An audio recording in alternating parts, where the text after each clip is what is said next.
আমি রাষ্ট্রবিরোধী? রাষ্ট্রে যত চিটিংবাজ আছে তাদেরকে সাহায্য করার জন্য জমেছি। আমি যদি রাজনীতি থাকতাম বিধানসভার গেটের সামনে দিদিকে বেরোতে দিতাম। আগে উম্মিদ পোর্টাল আপলোড করুন, একটাও যদি ওয়াকফ সম্পত্তি হাত চালায় তার জন্য আপনি দায়ী। নওশাদের দল বলে দল নেই, তৃণমূলে যোগদান করে মন্ত্রিত্ব পাবে। ওর মার্কেটে ডিমান্ড করাচ্ছে, দিদি বলে দিয়েছে তুমি একটু ডিমান্ড অ্যারেঞ্জ করো। নওশাদের সময়ে ভাঙড়ে থেকে হয়েছেটা কি? সিপিএম আমলে যতটা ভাঙড়ে উন্নয়ন হয়েছে, তৃণমূল আমলে ভাঙড়ে যতটা উন্নয়ন হয়েছে, নওশাদ আমলে উন্নয়নটা কমে গেছে। শুধু হয়েছে কি ডেড বডি। গোটা পৃথিবীতে মুসলমানের খুব খারাপ দশা আছে, কিন্তু পশ্চিমবঙ্গের মতো এত খারাপ দশা গোটা পৃথিবীতে আজ একটা সত্য হচ্ছে। পশ্চিমবঙ্গ হচ্ছে একমাত্র রাজ্য যেখানে সবচেয়ে দ্রুততার সাথে সাফল্যের সাথে এসআইআর। আপনি বলতে চাইছেন যে বিজেপির কাজটা তৃণমূল বা মমতা ব্যানার্জি ঠিকভাবে করিয়ে দিচ্ছে। পশ্চিমবঙ্গে এটা দায়িত্ব তো বিজেপি তো দায়িত্ব দিয়েছে মমতা ব্যানার্জি যে আমাদের সংগঠনের কাজটা তুমি করে দাও। হিন্দুটা কি, হিন্দুর কোন ধর্ম নাকি? এটা ক্লিয়ার করতে মোহন ভাগবত কিন্তু পরে বলেছে, বাসুরাত্র আগে বলেছে। হিন্দু একটা জনগোষ্ঠী নাম, একটা সংস্কৃতি নাম, একটা ভাষা নাম, জনগোষ্ঠী। একটা মুসলমানদের শত্রু কখনোই বিজেপি আর এস এস বলবেন না প্লিজ। মুসলমানদের শত্রু মুসলমান সমাজের যারা সকল অগ্রণী বলছেন তারা। রাস্তাটা কুকুরকে মারুন, দেখুন জনগণ বেরিয়ে আসবে। রাস্তাটা মোল্লাকে মারুন, কিচ্ছু হবে। তাহলে কি ওই তোয়া সিদ্দিকীদের জায়গায় নতুন নেতৃত্ব এলো মোল্লাদের রক্ষা? হুমায়ুন কবির, হায়রে মোল্লা ঝা। এই যে উম্মিদ পোর্টালে আপলোডটা হয়নি, দিদি করবে না। দিদি চাইছে কি আতঙ্ক করে কেন ওয়াকফ নিয়ে যাতে গড়িমসিয়া গন্ডগোলটা হয়। হলে 26 ইলেকশনে দরকার। মুসলমানরা হই করে 2-4টা গুলি খায় মরে যায়। দিদি কি অনেক মন্দির সংস্কার করেছে, মন্দির তৈরি করেছে, একটা ফুল করে কি মসজিদ সংস্কার করে দিচ্ছে। সন্ত্রাসবাদীরা কি করে? ধরে ধরে মোল্লাদেরই মারে, মসজিদের উপর বম ফেলে। সন্ত্রাসবাদী কর্মকাণ্ডে হিন্দু কটা মারা গেছে, আমার টিম মারা গেছে, কিছুই মারা যায়। সব মোল্লারা মারা গেছে, গোটা পৃথিবী তাই। কটা খ্রিস্টান মারা গেছে, কিছুই মারা যায়। এই কথা বলার জন্য আপনাকে যদি সন্ত্রাসবাদী বলুন, 4বার জন্ম নিতে হবে। ভারত সরকারের মাথা সম্বন্ধে কথা বলে, পশ্চিমবঙ্গ সরকারের সম্বন্ধে কথা বলে, এই সত্য বলার জন্য। জিআইয়ের পর্দায় আপনাদেরকে স্বাগত। শুরু করছি ফেস টু ফেস। আর আজ ফেস টু ফেসের এই পর্বে আমরা যাকে পেয়েছি তিনি হলেন পদ্মশ্রী পুরস্কার প্রাপ্ত এবং শিক্ষারত্ন এবং দ্রোণাচার্য কাজী মাসুম আক্তার। আপনাকে স্বাগত জানাচ্ছি আমাদের আজকের এই পর্বে। ধন্যবাদ। আপনি পদ্মশ্রী পুরস্কার পেয়েছেন। আমাদের পশ্চিমবঙ্গে তো অনেক বিখ্যাত এবং প্রখ্যাত মানুষ আছেন শিক্ষা এবং সাহিত্যে। তো তারপর শিক্ষা এবং সাহিত্যে আপনি মাসুম আক্তার পদ্মশ্রী পুরস্কার পেয়েছেন। এটা কি বিজেপির সঙ্গে আপনার খুব কাছাকাছি যাওয়া সেই কারণে? একদম দেশমাতার সাথে কাছাকাছি যাওয়া, ভারত মা বলেন একটা, তার একটু কাছাকাছি যাওয়া, আর দিদির একটু কাছাকাছি যাওয়া। হ্যাঁ, দিদিও তো আপনাকে শিক্ষারত্ন, ওই জন্য বলছি। তাহলে কি করে হলো আপনি বিজেপি থেকেও পেলেন, তৃণমূলের বিজেপি কথা এইটা অসম্মান করা জানেন তো? তাহলে যত পৃথিবীতে নোবেল সব আমেরিকার জন্য, যত ভারতবর্ষে ওই ভারতরত্ন সব কংগ্রেস সরকার, জনতা সরকার, হ্যাঁ বিজেপি সরকার, জনতা দল আছে আর কি। এসব বড় ঠিক না, এটা অপরাধ একটা, এটা অফেন্স একটা। মানি লোককে অসম্মান করার যে কথাগুলো উদ্বর্তন ঘটেছে। তাই রবীন্দ্রনাথ ঠাকুর তো বলে ব্রিটিশদের পাঁচটা পেয়েছে কি? এই পাঁচটা শব্দটা বাংলা যা চলে পৃথিবীতে চলে না। রবীন্দ্রনাথ ঠাকুর অপদার্থ, পদার্থটা কি আমি বুঝতে পারছেন। তো শিক্ষা সাহিত্যে আপনি নিশ্চয়ই জানেন ভারতের ইতিহাসে সবচেয়ে কম বয়সে পদ্মশ্রী আমি পেয়েছি, বিলো 50। এবং পশ্চিমবঙ্গে মুসলমান শিক্ষা সাহিত্যে পদ্মশ্রী এবং শিক্ষারত্ন মনে হয় পাননি আর কেউ। না আমি বল স্বাধীনতার পর বলছেন, মনে হয় আমি একমাত্র। তো আমি একমাত্র। হ্যাঁ, আপনার খুব গর্ববোধ হয়? হ্যাঁ হয়তো মুসলমান হিসেবে গর্ববোধ। পদ্মশ্রী পাওয়ার পেছনে সবচেয়ে বড় ভূমিকা যা, তার নাম হচ্ছে মমতা ব্যানার্জি, শ্রীমতী মমতা ব্যানার্জি। কারণ তিনি তো শিক্ষারত্ন দিয়েছেন, গোটা রাজ্যের শ্রেষ্ঠ প্রধান শিক্ষক। তার আগে আনন্দবাজার পত্রিকা আমাকে প্রিন্সিপাল অফ দ্য ইয়ার 2016 দিয়েছেন। 2016 সালের কোটা রাজ্যের অন্যতম শ্রেষ্ঠ প্রিন্সিপাল। আচ্ছা মমতা ব্যানার্জি আমাকে দিল কেন? কারণ আমি কবে আবার তৃণমূল করলাম? তৃণমূল করেছি ধারণা জানি কি মানে? আপনি বিজেপিও করেন? কিছুই তো করেন। বিজেপির পাত্তা বিজেপি তো পাত্তাই দেয় না আমাকে। বিজেপি দলটা বেঁচে গেলে আমাকে পাত্তা দেয় না। কিন্তু কখনো কখনো আমাকে তৃণমূল পাত্তা দেয়, আমাকে সিপিএম পাত্তা দেয়। বিজেপি দল একমাত্র দল যেমন পাত্তা দেয় না। দেখবেন কোনো জায়গায় আমাকে পৌঁছে না, গুরুত্বই দেয় না। এত মোল্লা মোল্লা করলে কেউ গুরুত্ব দেবে? পোকা পোকা কথাবার্তা সে। আচ্ছা, আপনি জেনে রেখে দিন, যেদিনে আমাকে শিক্ষারত্ন দিয়েছিল মমতা ব্যানার্জি, তার সেই দিন সন্ধ্যেবেলায় আমি টিভি টক শোতে ছিল, মমতা ব্যানার্জি সমালোচনা করেছি। আপনি জেনে রেখে দিন, আমি দিল্লির অশোকা হলে, যে দিনে আমি ভারত সরকারের অতিথি, 3 দিনের জন্য অতিথি ছিল সপরিবারে, দিল্লির 5 স্টার অশোকা, এই অশোকা হোটেল, আমাকে নিউজ 18 বাংলা ডাইরেক্ট লাইভে ধরেছিল আর কি, অনলাইনে ইন্টারভিউ নেওয়ার জন্য।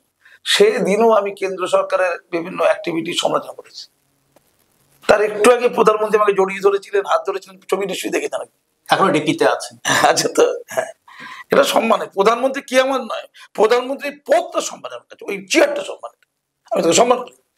আমার ঘরে প্রধানমন্ত্রী দেওয়া এই সম্মান, রাষ্ট্রপতি দেওয়া সম্মান এবং মুখ্যমন্ত্রী আমাকে সম্মানের সাথে অ্যাওয়ার্ড তুলে দিচ্ছে, 3টি ছবি আছে। কিন্তু ডিপিতে শুধুমাত্র নরেন্দ্র মোদী আছে। না, মোদী ছিলেন, এই কিছুদিন আগে সরিয়েছেন, কারণ রাষ্ট্রপতিটা একটু দিয়েছে, কি করবো, রাষ্ট্রপতিটা বাদ দেওয়া যায় না? মমতা ব্যানার্জিকে সরানোর কোনো কারণ আছে? সেরকম অনেকদিন মমতা ছিল। আপনি তো বড় বড় 2-3টে পুরস্কার পেয়ে গেছেন। পুরস্কার কেন দিচ্ছে? পরবর্তী পুরস্কার আপনার কি আসছে? পেয়ে গেছি তো, মানুষের ভালোবাসা, বিপুল পুরস্কার নোবেলটা বলছেন। বারাক ওবামা আমাকে ফোন করেছিল, অবশ্য আমেরিকার প্রেসিডেন্ট। আচ্ছা, আমাকে হামলা করার পরে সবচেয়ে গুরুত্বপূর্ণ ফোন যেটা পেয়েছিলাম, সম্ভবত ইন্ডিয়ান এক্সপ্রেস বা কোনো নিউজ পেপার থেকে, আমাকে নিয়ে তো গোটা পৃথিবীতে নিউজ হয়েছিল, আমেরিকা, ফ্রান্স, ইটালি, জার্মানি, প্রত্যেক দেশে নিউজ হয়েছিল, তোলপাড় হয়েছে গোটা ভারতবর্ষে। শুধু বাংলায় নিউজ নেই, বাংলায় সব বিরাট অনুপ্রাণ, ভয়ে কুতকুত কুতকুত খাচ্ছিল বাংলার খবর, কাজ টিভি চ্যানেল, গোটা পৃথিবীতে নিউজ হয়ে গেল। বারাক ওবামা আমেরিকার প্রেসিডেন্ট ফোন করে কেমন আছে স্যার জিজ্ঞেস করে ফেলল। এবিপি নিউজ টক শো করছে, এবিপি আনন্দ নয়, এবিপি আনন্দের লোক গিয়েছিল, মারও খেয়েছিল, নিউজ করতে পারিনি। আচ্ছা, ছোট্ট কথা বলি, এটা 2015 সালের কথা বলছি। একটা স্কুল ধরুন, ভালো মন্দ ছেড়ে দিন, স্কুল, সে স্কুলের হেডমাস্টার, সরকারি স্কুল, সরকারি, সেই স্কুলে কি উন্নয়ন করেছে গোটা দুনিয়া জানে। ওটা মাদ্রাসা স্কুল ছিল, মাদ্রাসা পড়ে তৎকালীন যিনি ভারপ্রাপ্ত ছিলেন তিনি বলেছিলেন, বেশ কয়েকটা দশকে আপনার মতো যোগ্য হেডমাস্টার মাদ্রাসার জীবন আসেন। আমি মাদ্রাসার লোক নই অ্যাকচুয়ালি, আমি হাই স্কুল টিচার ছিলাম, ইচ্ছে করে মাদ্রাসা গিয়েছিলাম এবং ইচ্ছে করে মেটে বই নিচে বেঁচেছিলাম। এরকম লোক আছে পাগল, পাগল আমি খেসারা দেখ। আচ্ছা, তারপরে কেন তুমি জাতীয় সঙ্গীত, ওটা হিন্দুদের গান, কেন যাত্রার অবস্থা বুঝতে পারছেন না? আচ্ছা, এই যে আমরা দেখেছি কিছু কিছু পত্রিকায় যে মাসুম আক্তার বলছেন যে মাদ্রাসায় জাতীয় সঙ্গীত গাওয়া হয় না, আর মাদ্রাসার লোকজন বলছেন যে না, আমরাই তো গিয়ে দেখাচ্ছি, আমরা গাই। তো গাই তো, সবটাই গন্ডগোল। এই জাতির না কনফিউশনটা যে আসল, এই জাতির কলঙ্কের। আরে মাদ্রাসায় জাতীয় সঙ্গীত গায় না, কে বলেছে? আমি বলছি তো গাই, আমি তো আগেও ছিল একদিন গাইছি, অসুবিধা হয়নি তো। পার্টিকুলার ওই মাদ্রাসায় পড়বেন, সবাই না, অনেক মাদ্রাসা থেকে জাতীয় সঙ্গীত পেটায়, আবার অনেক মাদ্রাসা সেখানকার ম্যানেজমেন্ট ভালো, তারা জাতীয় সঙ্গীত নিজেরা গাওয়ায়। আমি কোথাও বলিনি যে পশ্চিমবঙ্গের কোনো মাদ্রাসায় জাতীয় সঙ্গীত গায় না, অনেক মাদ্রাসায় জাতীয় সঙ্গীত হয়, কিন্তু আমার এই পার্টিকুলার মাদ্রাসায় ওখানে যে ডায়েরি আছে, আমি তো এই আপনার চ্যানেল থেকে চ্যালেঞ্জ করছি গোটা মোল্লা সমাজকে, যারা এই অপরাধীর সঙ্গে ছিল, আমার আগে স্কুলের ডায়েরিতে জাতীয় সঙ্গীত, প্রার্থনা সঙ্গীত লেখা আছে দেখা, আমি গিয়ে চালু করেছিলাম। অনন্ত অসীম প্রেমময় তুমি বলে একটা গান, ওটার সাথে বলেছিলাম প্রার্থনা সঙ্গীতটা হবে, জাতীয় সঙ্গীতটা হবে। তখন খাগড়াগড় বিস্ফোরণ হয়েছে, বর্ধমান বিস্ফোরণ, চারিদিকে মাদ্রাসাগুলোকে দেখে দিচ্ছে। আমি প্রমাণ করতে চেয়েছিলাম আমার মাদ্রাসা এক্সাম্পল স্কুলের চেয়ে ভালো, কারণ স্কুল ছেড়ে লোক মাদ্রাসা ভর্তি হয়েছিল, ছাত্র 2 ডবল 3 ডবল হয়ে গেছিল, এত বড় উন্নয়ন হয়েছিল। আমাকে লোকাল ক্লাবগুলো সব অ্যাওয়ার্ড দিয়েছিল, এই মেয়েটিগুলো যদি অ্যাওয়ার্ডের শেষ নেই ভাই। কিন্তু আপনি তো জিতে গেলেন, আপনি তো জাতীয় সঙ্গীত গাওয়ালেন সেই মাদ্রাসা। না, আমি সেখানে জাতীয় সঙ্গীত গাওয়ানো জাস্ট প্ল্যান প্রোগ্রাম করা শুরু করা হয়েছিল, এবং তার চেয়ে শুধু জাতীয় সঙ্গীতের জন্য তো মারেনি আমাকে, অনেকগুলোর মধ্যে অন্যতম ছিল জাতীয় সঙ্গীত। আর কি, রবীন্দ্রনাথ বিবেকানন্দ জন্মদিন করেছিল, ওখানে যারা অমুসলিম টিচার তারা খুব খুশি হয়েছিল। রবীন্দ্রনাথের গলায় ফুলের মালা, বিবেকানন্দের গলায় ফুলের মালা তারা দিয়েছিল, তারা আমাকে ধন্যবাদ দিয়েছিল। কিন্তু দাদা স্যার আপনি সাহস দেখিয়েছি। হিন্দু টিচাররা বলছি, হিন্দু টিচার, মাদ্রাসায় হিন্দু টিচার, ম্যাক্সিমাম মাদ্রাসার মেজরিটি টিচার হচ্ছে হিন্দু টিচার। এরা পশ্চিমবঙ্গের জনগণ মাদ্রাসার যে ক্লাসিফিকেশন, হাই মাদ্রাসা কি, সিনিয়র মাদ্রাসা কি, খারিজি মাদ্রাসা কি, সব কিছু বোঝেই না, মুসলমান না বোঝে। তো ওখানে খুশি হয়েছিল। তো বিবেকানন্দ এবং স্বামী বিবেকানন্দ, নজরুল এবং রবীন্দ্রনাথের জন্মদিন আমি নিজে মাথায় টুপি দিয়ে নবী দিবস করতাম, বিলাত করতাম, নবী দিবস হতো, আমাদের নবীর গুণকীর্তন করতাম, নিজে মাথায় টুপি দিয়ে বিলাত মহফিল ইল্লাল্লাহ। আমি সেই মাসুম আক্তার কাছে। এগুলো তো মুসলমান সমাজ জানে না। করি না তো, এরা তো নবীকে ধরে মেরেছিল, এরাই তার সময় হযরত মুহাম্মদকে 13 বছর মক্কা মেরেছে। কত বছর মক্কা মেরেছে? কত বছর? 13 বছর। লাস্ট কদিন পরে মাটি দেওয়া হয়েছিল? 3 দিন পর দাফন দেওয়া হয়েছিল। নবী কেন দিয়েছিল? কারা করেছিল? মোল্লারা করেছিল। গোটা পৃথিবীতে কারা লাথি ঝাঁটা জুতো খাচ্ছে? মোল্লারা। হামাস জানতো যদি একটুখানি ইসরায়েলকে মারি গোটা গাজাকে শেষ করে দেবে, শ্মশান বানিয়ে দেবে। তারপরে কটা লোককে পেলে নিজেরা শ্মশান হয়ে গেল। কি জ্ঞান মোল্লাদের জ্ঞান! সন্ত্রাসবাদীরা কি করে? ধরে ধরে মোল্লাদেরই মারে, মসজিদের উপর বম ফেলে। সন্ত্রাসবাদী কর্মকাণ্ডে হিন্দু কটা মারা গেছে, ঘর ডিম মারা গেছে, কিছুই মারা যায়। সব মোল্লারা মারা গেছে গোটা পৃথিবী। তাই কটা খ্রিস্টান মারা গেছে, কিছুই মারা যায়। তো রবীন্দ্রনাথের জন্মদিন যে আমি শুরু করেছিলাম ওখানে, সেইটা ছিল আপত্তির কারণ একটা। হিন্দু টিচারদের আপত্তি ছিল না, কিন্তু যখন মারা হবে তখন হিন্দু টিচারও মসজিদে চলে গেছে। কারণ ওরা দুর্গাপুজোর সময় 1 মাস ছুটি চেয়েছিল। আমি মাদ্রাসাতে প্রভিশন নেই, ওই সময় রোজা ছুটি দিতে প্রভিশন আছে। মোল্লা ভাইরা, এই যে আমার মোল্লা ভাই দাড়ি টুপি নিয়ে নেচে নেচে কথা বলুন না, দাড়ি টুপি নিয়ে ইল্লাহ করুন। হ্যাঁ, কুকুরের দশায় আছেন, আজাবের মধ্যে আছেন। আজাব পর্যন্ত আজাবের মধ্যে আছেন, সীমাহীন আজাব। তো আপনাদের ওখানে কে গিয়েছিল? ওই হিন্দু টিচাররা গিয়ে বলেছে, জানেন সব হিন্দুত্ববাদী বিজেপি লোকদের জন্মদিন উদযাপন করেছেন মাস্টারমশাই। ওরা রবীন্দ্রনাথ একবার তাই যায় না, জাতীয় সঙ্গীত জনগণমনা এটার ধারণাই নেই কিছু। বলেছে হিন্দুদের গান, বিজেপির গান। হলো কারা যাচ্ছে? হিন্দু টিচাররা। কোথায়? মসজিদের ভেতরে ইমামদের কাছে। মসজিদে ইমামদের তাদেরকে মোবিলাইজ করতে আমাকে বলেছিল যে আপনি এখানে দুর্গাপুজো সারা মাস করবেন, আপনাকে মোল্লাকে দিয়ে মার খাবো। মোল্লা ভাইদের বলছি, মোল্লা ভাই, ও মোল্লা ভাই, গরু কল্লা মোল্লা। তাদের বলছি এটা ওই হিন্দু টিচাররা গিয়েছিল মসজিদে মসজিদে গিয়ে বলেছিল যে আমরা বারণ করেছি রবীন্দ্রনাথের জন্মদিন, বিবেকানন্দের জন্মদিন, এগুলো যে হিন্দুত্ববাদী লোক, এই মাদ্রাসা করবেন না, মাদ্রাসা পবিত্র হচ্ছে। কিন্তু হেডমাস্টার শোনেননি, ওনার সাথে বিজেপির হিন্দুত্ববাদীদের টাচ আছে। হিন্দু টিচাররা বলেছে। অথচ যখন অনুষ্ঠান করছিলাম আমাকে ওয়েলকাম করছিল না। আমি বলি আর্লি ম্যারেজ বন্ধ করেছিলাম 100 বেশি, জল পড়া, পানি পড়া, তেল পড়া, তাবিজ বন্ধ করেছিলাম। ওইখানে ছেলেরা খেত, ছেলে মেয়েরা। বাইরে দুর্বৃত্ত যারা নোংরামি করতো মাদ্রাসার ভেতরে, সমস্ত দুর্বৃত্ত আটকে দিয়েছিলাম। আমি রক্ষা করতে ছিলাম ওদের। আমি 100 বেশি চিঠি দেখাতে পারি, ছাত্রীদের চিঠি আমাকে দিয়ে মেলাইন করা হয়েছিল। পরবর্তীকালে একটা থট বলে, ট্রেসফুল ইমাজিনেশন আইনের ভাষায় একটা থট, সব কাগজ আছে। এটা করেছে কে? একটা পত্রিকা, সন্ত্রাসবাদী পত্রিকা পশ্চিমবঙ্গে, তার যে এডিটর সে করেছে সন্ত্রাসবাদী পত্রিকা। ওই পত্রিকা কিছু বার বিজেপির পত্রিকা হবে। কোথায় খারাপ? বিজেপির পত্রিকা। কোন পত্রিকা? কলম। সারদা ছিল না, এখন পুবের কলম। হ্যাঁ, পুবের কলম আছে। ওটা ট্রেন করতে হচ্ছে সারদা থেকে। যত টেবিল চেয়ার গুলো কে নেওয়া উচিত, যারা সারদার টাকা থেকে যারা এখন বঞ্চিত, টেবিল চেয়ার গুলো, কম্পিউটার গুলো তুলে নেওয়া উচিত। ওটা সারদার টাকা তো। ওনার বিরুদ্ধে মুখ্যমন্ত্রীকে লিখে চিঠি করে সন্ত্রাসবাদী বলে। কি বলে করেছে? সন্ত্রাসবাদী। ও গিয়ে যে খুন করতে যায় তাদের সাথে বৈঠক করছে, তারা আমার পক্ষে বলবে? তো এই সকল বিবিধ কারণে খবরের কাগজে লেখা, আনন্দবাজার বর্তমানে লেখা মাদ্রাসা সম্পর্কে প্রকৃত কথা বলেছিলাম, সম্মান দিয়েছিলাম মাদ্রাসাকে। কারণ আমি নিজে খোদ মাদ্রাসার লোক। আমি মাদ্রাসায় স্কুল ছেড়ে দিয়ে মাদ্রাসায় গিয়েছিলাম।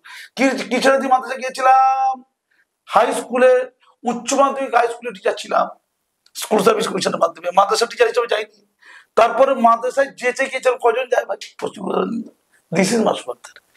কিন্তু আমি বলি, তো এই ঘটনার পরিপ্রেক্ষিতে আমার উপরে যখন হামলা হলো, ওরা যে ইস্যুতে মেরেছিল আমাকে, এবং আমি নাকি নবী সম্পর্কে খারাপ কথা বলেছি। আমি বলেছিলাম আমাদের নবী হযরত মুহাম্মদ ছিলেন, আক্ষরিক পড়াশোনা করতে পারেননি, শৈশব পিতামাতা হারিয়েছিলেন, কিন্তু তিনি অগাধ পণ্ডিত ব্যক্তি ছিলেন। তিনি শিক্ষার সমাধান করতেন। তিনি বলেছিলেন শুধু চীন দেশে গিয়ে প্রত্যেক মুসলিম নরনারীকে শিক্ষা গ্রহণ করতে হবে। তিনি টিপসই দিতেন যুদ্ধে। তিনি নিরক্ষর ছিলেন, অর্থাৎ পুঁথিগত শিক্ষাই শেষ কথা নয়, আত্মিক শিক্ষা হচ্ছে শেষ কথা। নবী শিক্ষার সমাধান করেছিলেন। কোরআনের প্রথম শব্দ হচ্ছে ইকরা। খারাপ কথা বলেছি? বাইরে প্রচার হলো, আমি নবীকে মূর্খ বলেছি। আর ইসলাম ধর্মের মুখ্য প্রচারক হযরত মুহাম্মদ মূর্খ প্রচারক বলেছে, মুখ্যমন্ত্রী, মুখ্য প্রচারক। এই হলো মোল্লাজাত। এখানে আমার বলতে ইচ্ছে করছে যে আমরা এক সময় দেখেছি কাজী নজরুল ইসলাম, তিনি বলছেন যে মোল্লারা ভাবছে এ হিন্দু বা হিন্দুর প্রীতি করে, আর হিন্দুরা ভাবছে এ মোল্লা, কঠোর মোল্লা। আপনার ক্ষেত্রে তো তাই। শুনুন, কিছুদিন আগে পর্যন্ত এপিজে আব্দুল কালামকে মুসলমান সমাজ কাফির বলতো। আমি নিজের চোখের সামনে দেখেছি। এবং যারা কাফির বলতো তারা সব কলম পত্রিকা লেখে। মানে কলম পত্রিকাটা এমন জায়গা, ওইখানে যারা যুক্ত আছে তারা হচ্ছে একটা জিনিস, কি জিনিস আমি জানি সবাই। কলম পত্রিকার চিফ রিপোর্টার আমাকে ফোন করে বলছে 1 বছর পরে, মানে ঘটনার 1 বছর পরে 2016 সালে 10ই জানুয়ারি বিবেকানন্দ জন্মদিন ওই দিনে, তার আগের দিন 9ই জানুয়ারি ফোন করে বলছে, স্যার আমার যে মালিক সে মেটিয়ারবোস থেকে প্রচুর টাকা কালেকশন করে, ওই জাকাতের টাকার নামে সব টাকা তোলে, বিভিন্ন টাকা তোলে। তারা বলেছে ওই কাজী মাসুম আক্তারের বিরুদ্ধে যাতা করে নিউজ না করলে আমরা টাকা দেবো না, তাই ওরা লক্ষ লক্ষ টাকা দিয়েছে, আপনি কি টাকা দেবেন? টাকা দেবেন না, তাই আপনার বিরুদ্ধে আগামীকালকে এক গাদা নিউজ করবো। হ্যালো বলে তার পরদিন গোটা পাতা জুড়ে পশ্চিমবঙ্গ নিউজ। আমার ঘটনা ঘটের 1 বছর পরে বলছি, ঘটনা ঘটে যাবে 1 বছর পরে, 2 দিন পরে নয়। গোটা পাতা জুড়ে আর কোনো নিউজ নেই পশ্চিমবঙ্গে, শুধু কাজী মাসুম বাজে নিউজ হলো। আমি মুখ্যমন্ত্রীর কাছে গেলাম, আমরা এই করছে, আমাকে তো ডেড বডি ফেলে দেবে কিছু লোক, ও তো সমাজ বিরোধী, ওকে তো আপনি এমপি টেমপি কি রাজ্যসভা পাঠিয়েছেন আপনি। মুখ্যমন্ত্রী আমার দপ্তর আমার সামনে কুত্তার মতো, রাতে কুকুর পর্যন্ত, রাতে কুকুরের মতো করলো। তারপরে আছে কন্টিনিউ, পরদিন আবার কন্টিনিউ হবে, তারপর দিন আর কন্টিনিউ না, পরদিন কন্টিনিউ করে বাপের পেটা হলে দেখাতে পারতিস তো। কুত্তার মতো করেছে মুখ্যমন্ত্রী মমতা ব্যানার্জি আমার সামনে, তার পিএ, তার ওএসডিটা করেছে। এই হলো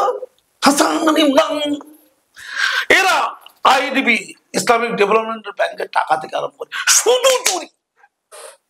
আমি এক জায়গায় বলেছি যদি কোনোদিন ক্ষমতায় আসি, দিদি আমাকে থাকলে আমার সব না, দিদির পাশে থাকলে ক্ষমতা গেলাম, দিদির মোল্লাবোর্ড চাই না, ধরুন মোল্লাবোর্ড চাই না এমন কোন লোকদের ধারা যদি ক্ষমতা আসে, বিজেপি বলছেন কোন জিবি টিবি আমি দল তৈরি করবো আপনাদের সঙ্গে, আমি 150 জনের মতো ঠিক করে গেছিলাম তো মোল্লাদের, তাদেরকে ধরে জড়ো করবো, রাজনৈতিক নেতা, ধর্মীয় নেতা, সামাজিক নেতা, রাজনৈতিক ধর্মীয় সামাজিক জড়ো করে পেট্রোল দিয়ে মেরে দেবো, তারপর দিন বেসতে যাওয়া ঠিক হয়ে যাবো। আল্লাহ পাক আমাকে বেসতে পাঠিয়ে শিওর, নিক্ষাত বেসতে কিচ্ছু করতে হবে, ওদের ধরে জ্বালিয়ে দিতে হবে, বাংলার মুসলমান বেশি। এই কথা বলার জন্য আপনাকে যদি সন্ত্রাসবাদী বলুন, 4 বার জন্ম নিতে হবে। ভারত সরকারের মাথা সম্মান দিয়ে কথা বলে, পশ্চিমবঙ্গ সরকারের সম্মান দিয়ে কথা বলে, এই সত্য বলার জন্য। একটা জন্মগ্রহণ করে দেখাক পশ্চিমবঙ্গে, আমি তো সেই লোক বলছি যে পশ্চিমবঙ্গের ইতিহাসে সর্বোচ্চ সম্মান আমি পেয়েছি। কেন আমার সব সোর্স আছে, ক্ষমতা আছে, আমাকে দিয়ে নরেন্দ্র মোদীজি রেল উদ্বোধন করাচ্ছে, আমাকে দিয়ে সিআইএফএফ এসএফ গোটা ভারতবর্ষে আমাদের যত সিআইএফ এর বড় বড় অফিসার আছে মোটিভেশনাল স্পিচ দেওয়াচ্ছে এয়ারপোর্টে, আমাকে দিয়ে করাচ্ছে তো। আচ্ছা, এখানে দেখছি যে গর্বিত হিন্দু অনেকেই বলছে, আমি গর্বিত মুসলমান। আপনি কি গর্বিত? একদম পাক্কা গর্ব, আমি পাক্কা মোল্লা, টিভিতে রোজ বলছি পাক্কা মোল্লা। তারপরে মুসলমান সমাজ আপনাকে নেই তো, মুসলমান সমাজে যারা ভালো লোক তাই গাল দেবে, এটা মুসলমান সমাজের কাজ, আর চিটিং মার লোকদের মাথা তুলে নাচবে। আমি কি বললাম ভাই, কলম পত্রিকার নাম বলে দিচ্ছি, বিজেপি ক্ষমতা এলে মুসলমান ভাইদের শুনে রেখে দিন, এই পয়সা ছাড়া কিচ্ছু বোঝে না। কলম পত্রিকা যদি বিজেপি ক্ষমতা আসে, তাহলে এই পত্রিকাটা হবে বিজেপির মুসলমানদের মুখপাত্র। কি বললাম? বিজেপির কার মুখপাত্র?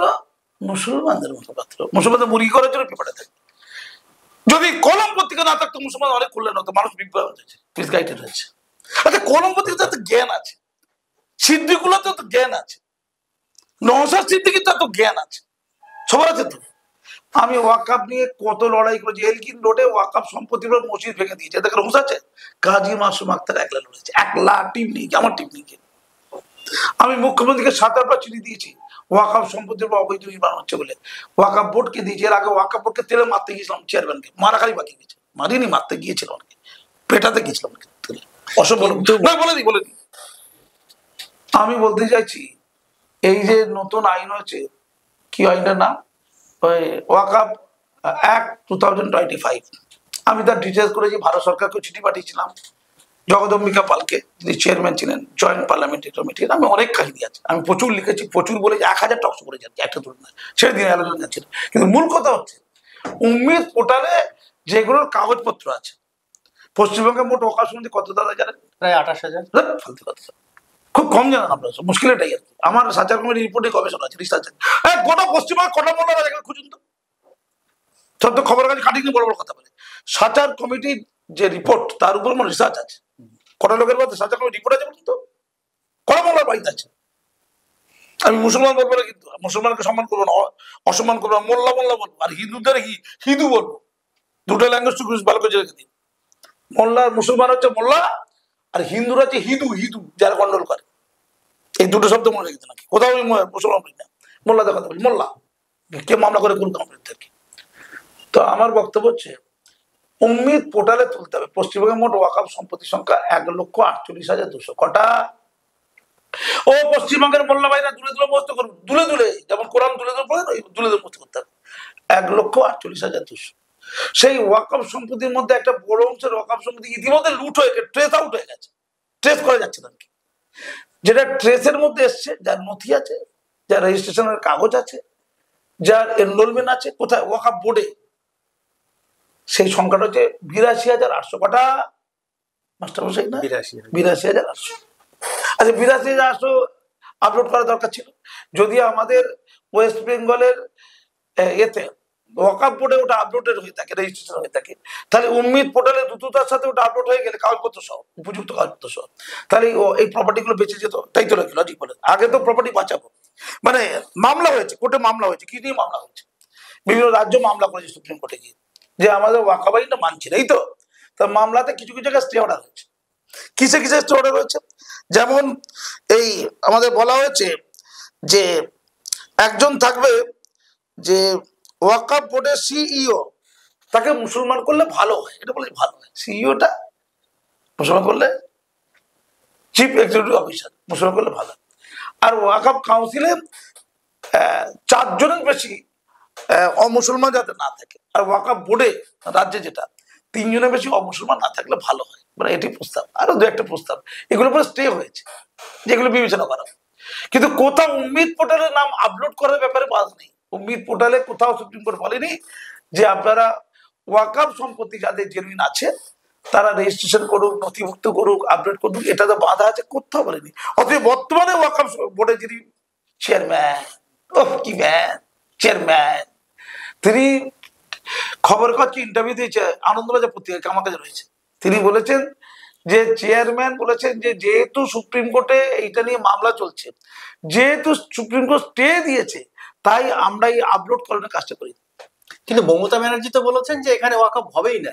শুনুন না, ও তো মমতা পরে কেন আমরা আপলোড করতে? এখানে মুরগি ছাড়া কেএফসির মুরগি ছাড়া মোল্লারা মানুষ হবে না, এটা বলেছে। কি বলেছে?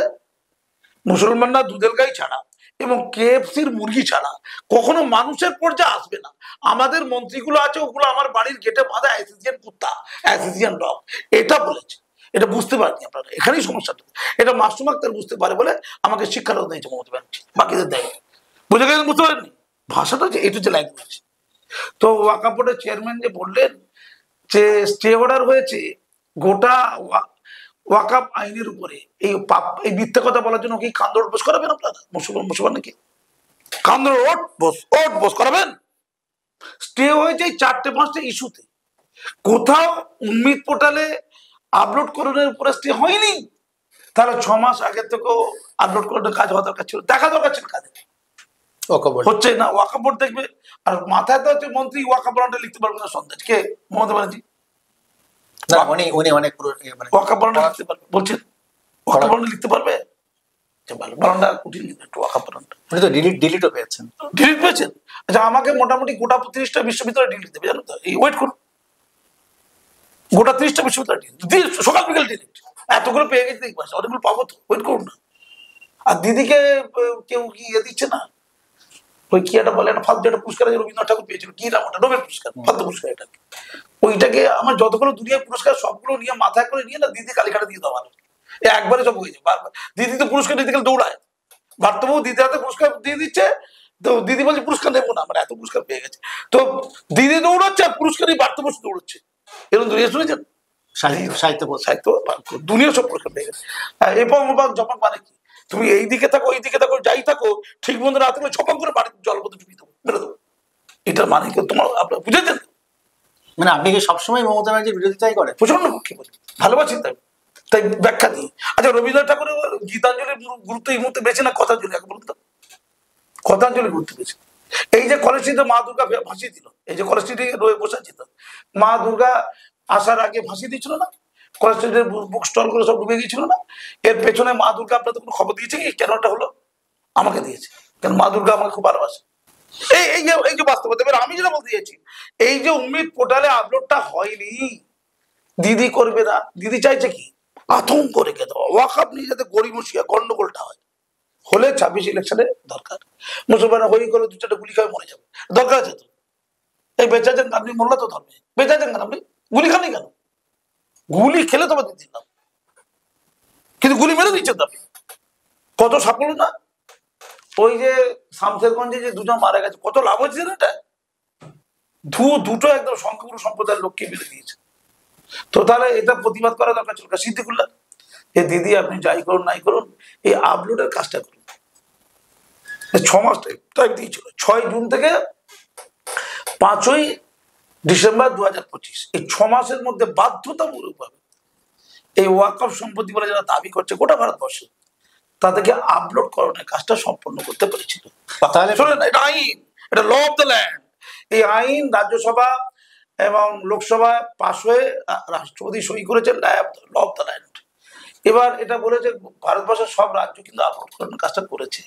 তো সিদ্দিকুল্লাহরা বলতে পারতো দিদি দিদি আপলোডটা করুন, এই ফিরহাদ হাকিম বলতে পারতো, এই জাভেদ খান বলতে পারতো, আর কি কাছে মোল্লাগুলোর নাম কি, মন্ত্রীগুলোর নাম তো মনে রাখতে পারি না, মানুষ বলে মনে করতো কি করে বলবো? মমতা ব্যানার্জি নিজেই তো সংখ্যালঘু মন্ত্রী। আরে ছাড়ুন, মমতা ব্যানার্জি হাইফাই ব্যাপার আছে তার। সে এখন দুর্গা টুর্গা নিয়ে ব্যস্ত। জগন্নাথ মন্দিরটা করেছে একটা শিলিগুড়িতে, মন্দিরের পুরো এরিয়ে নিচ্ছে। মানে তুই ভারতটা দেখ, নরেন্দ্র মোদীকে বলে দিয়েছে, তো আমি এটা দেখি, এখানে দেখি, মানে এখন মন্দির, অন্য কিছু হবে না। একটা মসজিদকে সংস্কার করে দিয়েছে বলুন তো?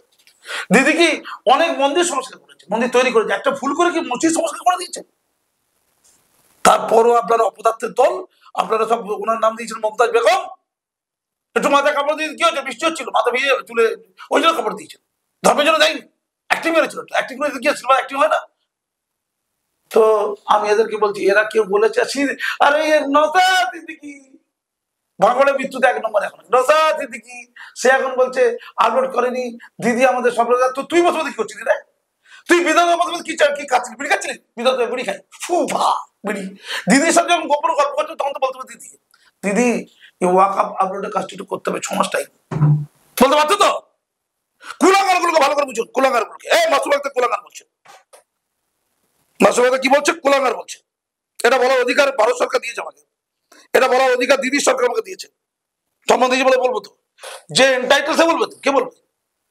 আচ্ছা ওরা পলিটিক্যাল 6 মাস ধরে যখন কত আপলোড হয়েছে কত জানেন তো? 1200। কত? এই গত 3 দিন আগে, আমি 6 দিন আগে বলেছিলাম, আমি 6 মাস ধরেই বলে আসছি। আমি কদিন ধরে বলে আসছি? 6 মাস ধরে বলে আসছি, তা না এই একটাই মোল্লা পশ্চিমবঙ্গে, এই 80-81 হাজার এখনো বাকি। হ্যাঁ 1200 মাত্র আপলোড হয়েছে। আর ওই আমাদের পাশে কর্ণাটক আছে 37,000 আপলোড করেছে। কত? পশ্চিমবঙ্গে ওয়াকফ সম্পত্তি অনেক বেশি, উত্তরপ্রদেশের পর হলো। উত্তরপ্রদেশ বিশাল বেশ কিছু হাজার আপলোড করেছে। আমাদের পাঞ্জাবে প্রায় 22,000 বেশি আপলোড হয়েছে, তেলেঙ্গানা আপলোড হয়েছে, কেরালা আপলোড করেছে, প্রত্যেকটা রাজ্য আপলোড করেছে। জানে যদি আপলোড না হয় এই ওয়াকফ সম্পত্তি, জেনুইন ওয়াকফ সম্পত্তি, ওয়াকফ রাখতে বেরিয়ে যাবে, ওটা সরকার অধিগ্রহণ করে দেবে। যথাসময়ে আপলোড না করার পরে তাহলে এখন করতে হবে কি, পায়ে ধরতে সুপ্রিম কোর্টে যাবে আর নরেন্দ্র মোদীর কাছে যাবে।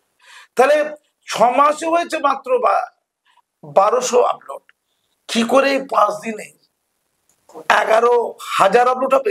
81,000 আপলোড হবে না, অসম্ভব। এরপরে সুপ্রিম কোর্টের রায়, এরা বলছে আমাদের বাপা সম্পত্তি নাকি নেবে, অত সহজ? হ্যাঁ অত সহজ। 26,000 চাকরি চলে গেছে না? কি বলেছিল সুপ্রিম কোর্ট, হাইকোর্ট কি বলেছিল? যে আপনারা টেন্টেডদের, অযোগ্যদের তালিকাটা দিয়ে দিন, না হলে কিন্তু যোগ্যদের চাকরি চলে যাবে বলেছিল তো। একবার বলেছে, দুবার বলেছে, 3বার বলেছে, দিদি পাত্তাই দেয়নি, 26,000 চাকরি চলে গেছে। তেমনি ওয়াকফ আইন অনুযায়ী পশ্চিমবঙ্গের সরকার ঔদ্ধত্য নিয়ে আর পাক্কা অপদার্থ মুসলিম সমাজ, রাজনৈতিক, সামাজিক আর ধর্মীয় নেতারা যারা নিজেরা ওয়াকফ চুরি করেছে, ওয়াকফ যত পশ্চিমবঙ্গে লুট হয়েছে, কয়েক হাজার কোটি টাকা ওয়াকফ, কে করেছে ওয়াকফ লুটটা?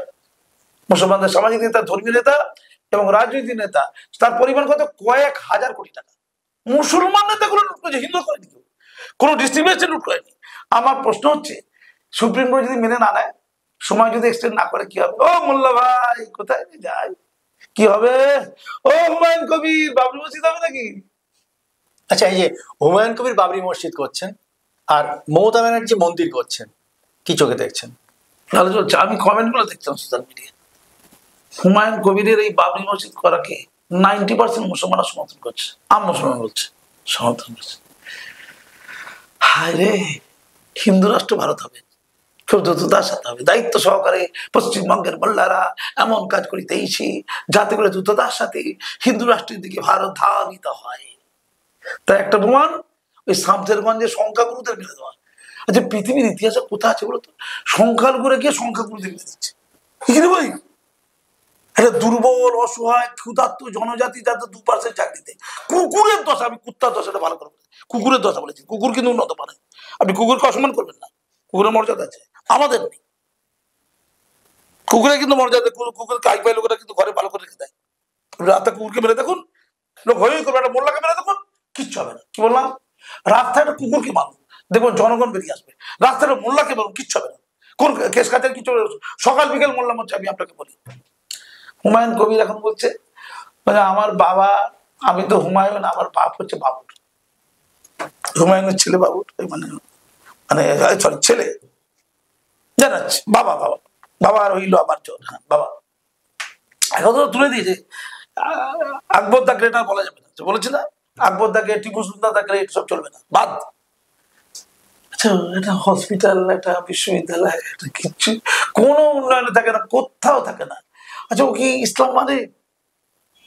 সেটা আপনি হুমায়ুন কবিরকে বলছেন, কিন্তু মমতা ব্যানার্জি যখন মন্দির করছেন তিনিও তো একটা হসপিটাল করতে মানে জিন্না ইসলাম মানতো? আমার বক্তব্য হচ্ছে মমতা ব্যানার্জি পাওয়ারফুল মানুষ, গোটা রাজ্যে যত নেতা মন্ত্রী মমতা ব্যানার্জির পায়ে ধুলো কিচ্ছু না, তারা পাওয়ার আছে।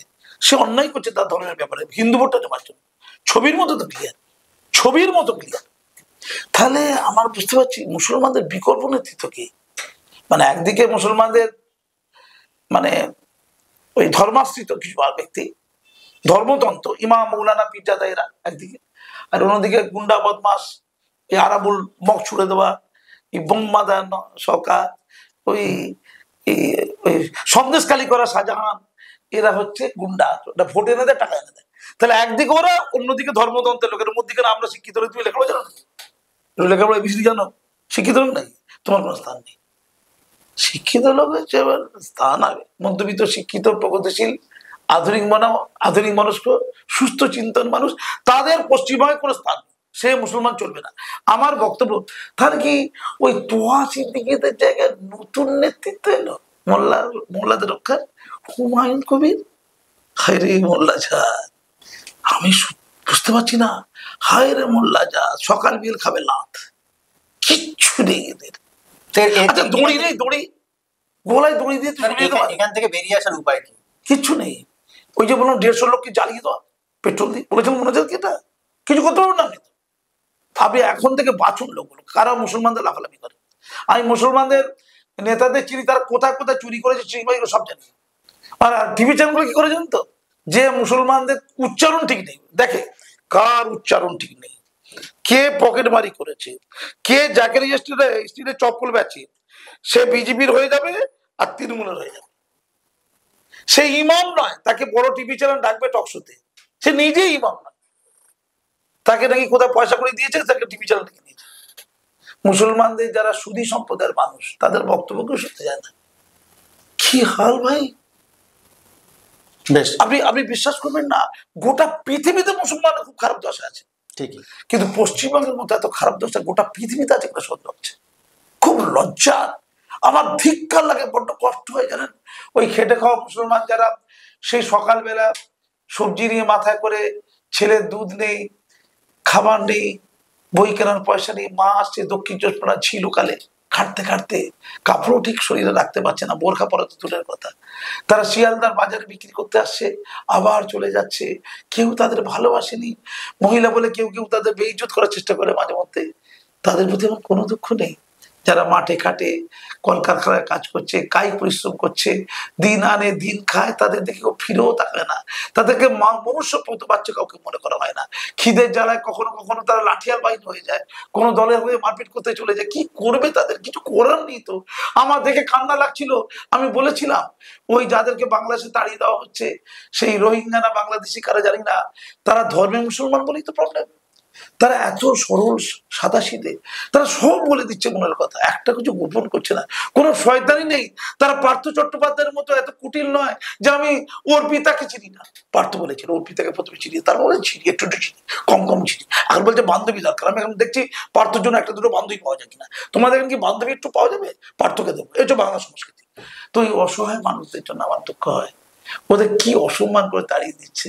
ছোট্ট নাতনি এসেছিল করিম মিয়া 20 বছর আগে এই বাংলায়, তখন তো সিএ হয়নি। ছোট্ট নাতনিটি, দাদু তো কাঁদছে, সব ভিটে মাঠে ছোট্ট একটা বাড়ি ছিল আর কি, ছিটে বেড়ার বাড়ি, কাঁদছে, চোখ বোঝাচ্ছে নাতনি। রহিমা হয়তো তার নাম। দাদু কাঁদছো কেন? ছোট্ট নাতনি তো ধর্ম বোঝে না। দিন এসেছে ধর্মই শেষ কথা হলো। আজকে মুসলমানদের এই মরণ দশা কেন? কেন বাংলাদেশ থেকে তারা এসেছিল এবার বাংলায়? পয়সা নয়, খিদে, খিদে পেটের টান হচ্ছে। পৃথিবীর সবচেয়ে বড় ধর্ম মুসলমানদের, যাদের পেটের খিদে পেটেছে তারা হচ্ছে মুসলমান সমাজে কুলাঙ্গার। যাদের খিদে আছে আমার তাদের প্রতি কোনো দুঃখ নেই, তারা খুন করলেও দুঃখ নেই। তারা তো বোঝে না, তাদের তো খুন করায় এরা। শামসেরগঞ্জে যে ছেলেগুলো ভাঙচুর করেছে, মানুষকে মেরেছে, তারা জানেন তো ছোট্ট ছোট্ট বাচ্চা, মাদ্রাসার বাচ্চা হয়তো, তারা এখন জেলে আছে, তাদের কেউ ছাড়াও না, তাদের জন্য লয়ার নেই, তারা পড়ে পড়ে। কিন্তু যারা গরম খালো, যারা 20 ডিসেম্বর রাসমণি রোডে সভা করে, তহসিল দিকে নেতৃত্বে সভা, সে রেকর্ডিং আমার কাছে আছে। মৌলানা মৌলবীর দল, ইমামদের দল কি বলছেন? কারা কারা হাত তোলো, হাজার হাজার মুসলমান, অসচেতন মুসলমান গরম খেয়ে আছে, এমন একটা ভাব যেন ওয়াকাব খেয়ে নেবে, সব দেশ থেকে বেরিয়ে যাবে, এমন ভাব আর কি। যে কারা কারা তোমরা জান দেবে, হাত তোলো। কারা কারা ইসলামের জন্য শহীদ হবে, হাত তোলো। হাত তুলে দিল হাজার হাজার লোক। কারা কারা প্রাণ দেবে ইসলামের জন্য? যারা জিহাদ হচ্ছে, হযরত মুহাম্মদ সাল্লাল্লাহু আলাইহি ওয়াসাল্লাম এসে গেছে, উহুদের যুদ্ধ হচ্ছে, উহুদের যুদ্ধ, তারা প্রাণ দেয়নি, তারা প্রাণ নিয়েছে শামসেরগঞ্জে। এই গরম খাইয়ে দিয়েছিল, ওর প্রাণটা নিয়েছে। পাপই হচ্ছে এই গরম খাওয়া। এই গরম খাওয়া লোকগুলোকে অ্যারেস্ট হয়েছে। এরা হচ্ছে পার্টির নেতা, সমাজের নেতা। ওই নেতাদের বলছি অ্যারেস্ট হবে না? ওরা বহুত বিয়েতে বাম আমলে ছিল, এখনো আছে। ওদেরকে ধ্বংস করতে হবে আমাদের। আমরা যদি প্রকৃতপক্ষে আল্লাহর ইবাদত করি, ওটা হবে আল্লাহর ইবাদত, ওটা হবে কাজী মাসুম আক্তারের চোখে জিহাদ। আপনাকে এই মুসলমান সমাজে আপনাকে আঘাত করেছে, সে শারীরিক হোক বা মুখ কথা বলে হোক, আপনাকে প্রায় এক ঘরে করে দিয়েছে। তারপর আপনি মুসলমান সমাজের প্রতি বলছেন যে আমার তাদের দিকে কষ্ট হয়। এই মুসলমান সমাজের লোকগুলোই তো একসময় ইসলাম যারা নিয়েছিল, তারাই তো নবীকে মেরেছিল 13 বছর ধরে। 100 ফলোয়ার হয়নি নবীর, 100 ফলোয়ার হয়েছিল 13 বছরের পক্ষায়। আমার বেশি ফলোয়ার আছে, আমার লক্ষ লক্ষ ফলোয়ার। এর মধ্যে হাজার হাজার মুসলিম আছে। 3 তালাক বন্ধ করতে গিয়ে এই বাংলার মাটিতে 1 লক্ষ প্লাস মুসলিম মহিলাদের সিগনেচার এই বান্দা জমা করেছিল। কত? 1 লক্ষ প্লাস। 3 তালাক চাই না, ইনস্ট্যান্ট ট্রিপল তালাক চলবে না। সেই মেমোরান্ডাম নিয়ে গিয়ে 2017 সালে রাষ্ট্রপতি, প্রধানমন্ত্রী, সুপ্রিম কোর্টের চিফ জাস্টিসকে দিয়ে এসেছিলাম। আমি ওদের মধ্যে টিমের মধ্যে একজন ছিলাম। This is Masum Akter. মুসলমান সমাজের শিক্ষিত প্রগতিশীল অংশের মানুষ আমাকে থেকে কাঁদে, আমাকে বলে আপনি কবে নেতৃত্বে আসবেন, আপনি কবে রাজনীতিতে আসবেন। যেতে পারছি না, যাবো কোথায়? যেতে তো চাই, যাবো কোথায়? না বিজেপি, বিজেপি কি করবে? পৃথিবীর বৃহত্তম দল, তো কি করবো? আমি করবো সেদিকে, হিন্দু রাষ্ট্র হবে। হ্যাঁ ভালো, ভালো হিন্দু তো রাম রাজ্য হবে। আপনি কি হিন্দু না? হিন্দুটা কি? হিন্দুর কোন ধর্ম নাকি? এটা ক্লিয়ার করতে। মোহন ভাগবত কিন্তু পরে বলেছে, মাসুম আক্তার আগে বলেছে। হিন্দু একটা জনগোষ্ঠীর নাম, একটা সংস্কৃতি নাম, একটা ভাষার নাম, জনগোষ্ঠী একটা। যারা সিন্ধু নদীর পূর্ব তীরে বাস করে তারা সবাই হিন্দু। ঠিক আছে, হিন্দুকে এখন ধর্ম করা হয়েছে। ভারতবর্ষের ধর্ম হচ্ছে সনাতন ধর্ম, বলতে ব্রাহ্মণ ধর্ম বোঝায়, ব্রাহ্মণ ধর্ম। হিন্দু সে অর্থে মুসলমান, হিন্দুস্থান। তাহলে আমরা এখানে আছি কেন? তাহলে আরবের দেশের লোকেরা আমাদেরকে হিন্দুস্থান বলে, সেই দৃষ্টিকোণ থেকে ইউ আর অলসো হিন্দু। আপনি কি এসআই এর ফর্ম ফিল আপ করেছেন? আসতে চাইছিল না, বিএলও বলছো লাইব্রেরিতে আসুন। আমি তো কমপ্লেক্সের থেকে, আমার নাম কাজী মাসুম আক্তার, ঘরে আসবেন, সব হয়ে গেছে। কিন্তু একসময় মমতা ব্যানার্জিও বলেছিলেন যে আমি থাকতে এসআইআর শোনেন না, একটা কথা কানে কানে বলবো না, জোরে জোরে। দিদি যেগুলো প্রতিবাদ করে না, দিদির চেয়ে ভালো, আমি অন্য চ্যানেলে বলেছি, আপনাদের রিপিট করে দিই একটু। হিটলার তো মিথ্যে কথা বলে বলে মিথ্যেকে সত্য করে দিয়েছিল। আমি সত্য কথাকে বারবার বলে বলে সেটা সাব্যস্ত করতে চাইছি। আচ্ছা, দিদি মোদিজি যা যা বলবে, যেমন মোদিজি যদি কোনোদিন বলে ভারতকে হিন্দু রাষ্ট্র করতেই হবে, দিদি সবচেয়ে বেশি বিক্ষোভ করবে, সবচেয়ে বেশি সমর্থন করবে, তলে তলে তলে তলে তলে তলে তলে তলে। ও বললে ভাই, আমার বললো ভাই ভালো আছেন তো? বললাম তারপর দিদি কিন্তু কাপড়টা পরে নাও, ঠিক ইনশাল্লাহ ইনশাল্লাহ ইল্লাল্লাহ খোদাফেজ হজাবত ইমাম ভাতা আরো কিছু ইমাম তৈরি করে দেবো, আরো কিছু ভাতা দিয়ে দেবে, ভাতা 3 ডবল করে দেবে, হিন্দু রাষ্ট্র হয়ে যাবে ভারতটা। না না, সমর্থন করবে কি 1 নম্বর কে? দিদি। দিদি বললো কি রাম মন্দির যে তৈরি হয়েছে তাকে আমি স্বাগত জানাই। আমি কি তার প্রতিবাদ করেছি? আচ্ছা রাম মন্দির তৈরি হয়েছিল বাবরি মসজিদ করে, তাহলে বাবরি মসজিদ বাংলা ঠিক ছিল? প্রতিবাদ করেনি তো।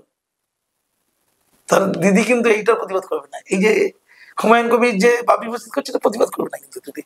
প্রশ্ন হচ্ছে 370 দ্বারা বিলোপ সাধন কাশ্মীরে, কাশ্মীর হই হই হই হই দিদির সবচেয়ে সমর্থন করেছিলেন দিদি।